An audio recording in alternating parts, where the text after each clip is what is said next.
मेरे प्रिय भारत के भाइयों एवं बहनों, आज आपको पता होगा कि जिसे दुनिया के लोग महान ज्ञानी, समाज के उद्धारक, संविधान के रचयिता, अर्थशास्त्री तथा सूर्य की उपाधि और न जाने क्या क्या नामों से बाबा साहब को पूजते और पुकारते हैं, पर जहां जन्मा, जो उसकी जन्मभूमि है, जिसकी उसने सेवा की, जिस देश का उद्धार किया, जिन्होंने लाख दुख दर्द और कठिनाई सही, उसे लोग तिरस्कार करते हैं। उसने कभी भी किसी भी लोगों के लिए, चाहे वो ब्राह्मण हो, बनिया हो या क्षत्रिय हो, किसी के लिए दुराचार या अन्याय अत्याचार नहीं किए। सबके हितों की रक्षा की और सबका साथ, सबका विकास किया, पर आज भी लोग उनके विरोध करते हैं। क्यों? ये मेरा प्रश्न है। आप अपने आप से पूछो, आपको जवाब मिल जाएगा। इतिहास में आपका क्या स्थिति थी? आप कैसे जीते थे? आपके बहन बेटियों के साथ क्या होता था? आपको धन रखने का भी अधिकार तथा पढ़ने लिखने का भी अधिकार नहीं था। कभी किसी ने पूछा या उस पर विचार किया? नहीं। लेकिन बाबा साहब ने सबको समानता का अधिकार दिलवा दिया। आपको मालूम होगा, मैं ब्राह्मणों से भी पूछना चाहूंगा कि आप ईमानदारी से बताओ कि आप अपनी बहन बेटी को घर से निकलने का तथा मंदिरों में पंडित बनने का और धर्मशास्त्रों को पढ़ने का अधिकार क्यों नहीं दिए? उसे कंधे से कंधा मिलाकर चलने क्यों नहीं दिए?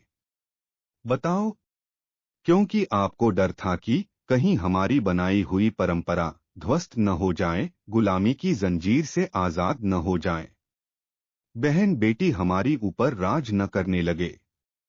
पर आप लोग जान लो कि बेटी कभी बहन तो कभी बहू, कभी पत्नी तो कभी माँ बनी है, और समाज को आगे ले जाने के लिए तुम्हारे जैसे बेटे को भी जन्म देती है। पर उसे आप जैसे लोग सदियों से नकारते आए हो, जिसे बाबा साहब ने उन्हें पढ़ने लिखने और समाज में निर्णय लेने का अधिकार दिलवाया है। तुमने तो उन्हें ढोल गवार शूद्र पशु नारी तक कह दिए हैं। न जाने नारी को कितने नामों से तुमने पुकारा, तुरुक तिरिया के जे पतियाए जेकर जान अकास्ट जाए। इसका मतलब आप जानते हो तो सुनो। यानी कि मुसलमान और स्त्री पर विश्वास करने वाला व्यक्ति बेमौत मारा जाएगा। ख नारी के पतियाए जीवन भर घिघियाए।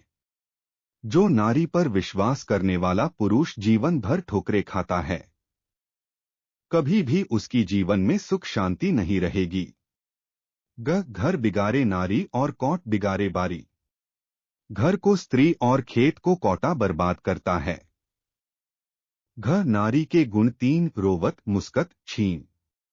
स्त्रियों में मात्र तीन गुण होते हैं, बात बात में रोना, पर पुरुष से मुस्कुराना और उसे ठगना। ब्राह्मणों ने स्त्रियों के बारे में व्यंग किया है।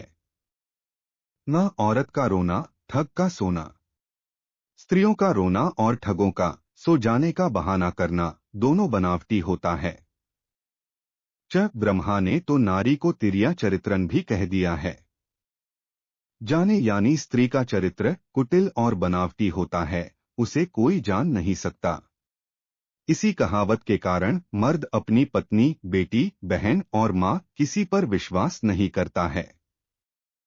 अब आप लोग बोलो कि गर्व से मैं हिंदू हूँ।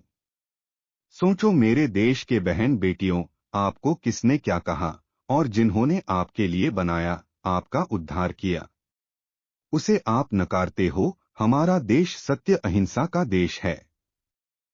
आप बताओ, आप अपने घर परिवार के बहन बेटियों के लिए क्या किया? पर बाबा साहब ने एक बहुपत्नी की परंपरा को खत्म कर नारियों को अद्भुत सम्मान दिया। दो प्रथम वैध पत्नी के रहते दूसरी शादी को अमान्य किया। तीन बेटा की तरह बेटी को भी पिता की संपत्ति में अधिकार का प्रावधान दिया। चार गोद लेने का अधिकार दिया। पांच तलाक लेने का अधिकार दिया। छह बेटी को वारिश बनने का अधिकार दिया। सात प्रसव छुट्टी का प्रावधान किया। आठ समान काम के लिए पुरुषों सा समान वेतन पाने का अधिकार दिया। 9 स्त्री की क्षमता के अनुसार ही काम लेने का प्रावधान किया। 10 भूमिगत कोल खदानों में महिलाओं के काम करने पर रोक लगाया। 11 श्रम की अवधि 12 घंटा से घटाकर 8 घंटा किया। 12 लिंग भेद को खत्म किया। 13 बाल विवाह पर रोक लगाया। 14 रखनी प्रथा, वेश्यावृत्ति पर रोक लगाया। 15 धार्मिक स्वतंत्रता का अधिकार दिया। 16 मताधिकार का अधिकार दिया। 17 प्रधानमंत्री राष्ट्रपति बनने का द्वार खोला।